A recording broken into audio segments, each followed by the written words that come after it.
Voilà, donc ici, comme je l'ai dit, nous pouvons par exemple avoir ici des colonnes. Voilà, je fais OK.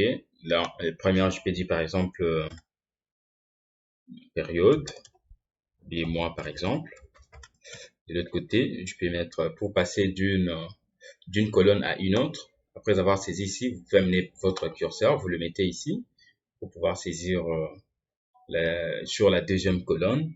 Je peux dire par exemple chiffre d'affaires.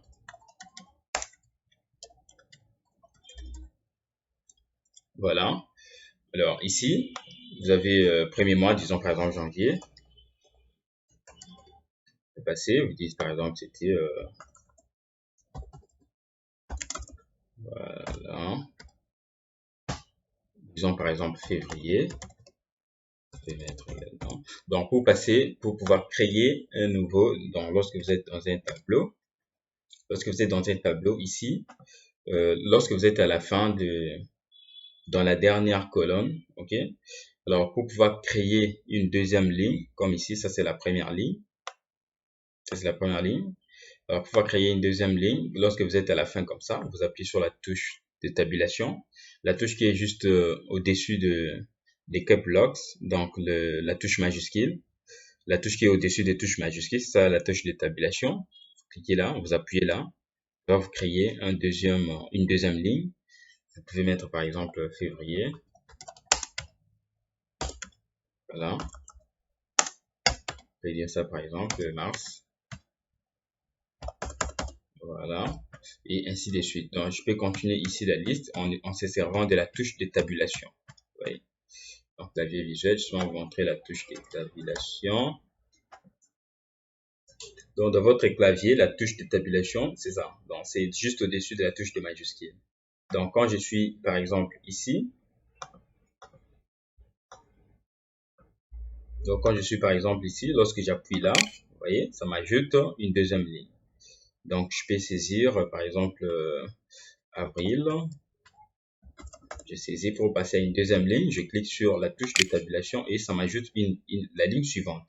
Donc c'est un peu comme ça qu'on peut se servir des touches de tabulation pour pouvoir ajouter. Vous voyez qu'on n'a rien dedans, j'ai un tableau qui est plus ou moins beau à voir, tableau évolutif, c'est pas évolutif, voilà.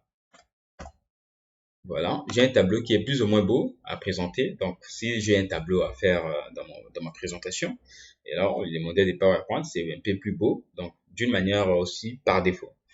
Alors là, c'est comment ajouter un tableau dans une diapositive. Alors, admettons que nous voulons ajouter une deuxième. Donc, là, je clique sur le bouton droit sur ma dernière diapositive. Ou carrément, je vais venir ici. Je sélectionne la section, celle-là. Donc, c'est la même. Je vais ajouter ici, par exemple, les graphiques d'évolution. Voilà. Admettons que je vais ajouter les graphiques sur ma présentation pour montrer comment est-ce que il y a eu comment est-ce que les ventes ont évolué. Eh bien, je peux utiliser le modèle graphique. Vous voyez? Ici, nous avons le modèle tableau. Ici, nous avons le modèle graphique. Donc, quand je clique là, par exemple, j'aurai la possibilité de pouvoir créer des graphiques. Je peux avoir des graphiques en histogramme comme ça. Je peux avoir des graphiques en courbe. Je peux avoir des graphiques en secteur, en barre, en aire, et en nuage de pointe, en boursier, et ainsi de suite. Donc, peu importe, vous sélectionnez le type de graphique que vous voulez faire dans votre présentation. Par exemple, si je viens avec en courbe comme ça, donc je n'ai qu'à sélectionner le modèle que je veux. Donc, quand vous sélectionnez courbe, il y a des modèles qui vous proposent ici. Par exemple, si je veux celle-là, je n'ai qu'à la prendre, ou celle-là, ou celle-là, ou voilà. Admettons que je prends celle-là et puis je fais OK. Alors, généralement, ça me crée un petit fichier Excel, okay, où je peux mettre les catégories et les séries pour pouvoir présenter ma graphique, pour les données de ma graphique. Admettons qu'ici, au niveau des catégories, nous avons par exemple le période, et ici, nous avons par exemple comment dire, les chiffres d'affaires. On peut dire ici par exemple janvier, janvier, mars, janvier, février,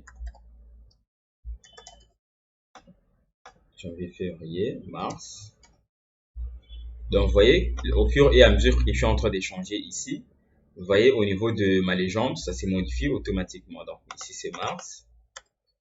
Donc, vous voyez, Mars qui s'ajoute là, automatiquement. Et ici, par exemple, c'est avril. Voilà, il y a avril qui s'ajoute. Si j'ai encore une autre donnée, si je vais ajouter pour un autre mois, je peux ajouter ici, tout simplement, mai. Comme ça, vous allez voir le mai qui s'ajoute également de l'autre côté là. Alors ici, j'ai la possibilité d'ajouter par exemple, disons les mois, je vais dire les produits. Donc, disons par exemple, par rapport aux produits, disons par exemple téléphone, disons par exemple ordinateur, disons par exemple clavier, disons par exemple souris. Je vais ajouter une autre catégorie, une autre série également. Voilà. Donc, je peux en ajouter ici autant en tout cas. Alors, quand vous l'aurez mis par rapport au modèle des graphiques que vous avez choisi, vous allez voir ici, ça vous indique les catégories, donc qui sont les mois.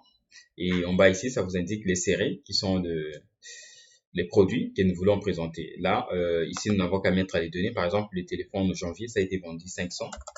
C'est un exemple. En février, ça a été vendu par exemple 200. En mars, ça a été vendu par exemple 300. Voilà, on a vu, vous voyez, la courbe, ça est en train de se modifier par rapport aux données que nous sommes en train d'ajouter dans notre feuille Excel. En avril, ça a été par exemple, disons 250.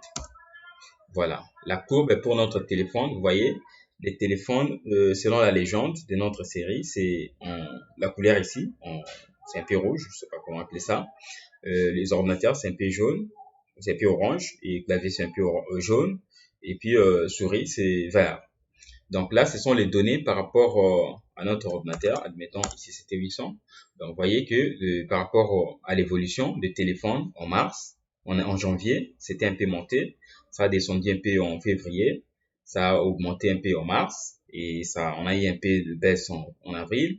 Et on a eu une forte augmentation en mai. Voilà. D'une manière simple, vous avez une présentation chiffrée qui est indiquée à travers les graphiques.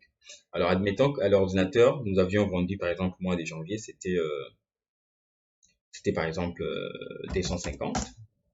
Voilà, la courbe est pour l'ordinateur si ça s'écrit. Et ici, disons par exemple 300. Ici, par exemple 250 également. Ici, disons que, par exemple, 150. Voilà, et mois de mai, disons par exemple 120. Voilà. Donc, vous voyez, la courbe est par rapport au téléphone et ça s'écrit également là. Vous voyez? Donc, d'une manière aussi simple et rapide, nous avons notre graphique qui s'écrit automatiquement et c'est beau à voir. Alors, nous pouvons également continuer la liste pour pouvoir ajouter des claviers. Ici, disons par exemple 300, disons par exemple 400, disons par exemple 500, disons par exemple 600, disons par exemple 250. Voilà, donc nous avons la courbe pour les ordinateurs qui s'écrit et le dernier, pour les claviers plutôt, pour la souris. On peut avoir là par exemple 150.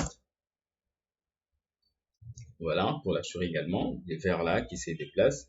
On peut avoir ici par exemple 2500, non, on peut mettre, oui, peu importe ce qu'on peut mettre. Voilà, on peut avoir ici par exemple, voilà. Et voilà, si je voulais dire 500.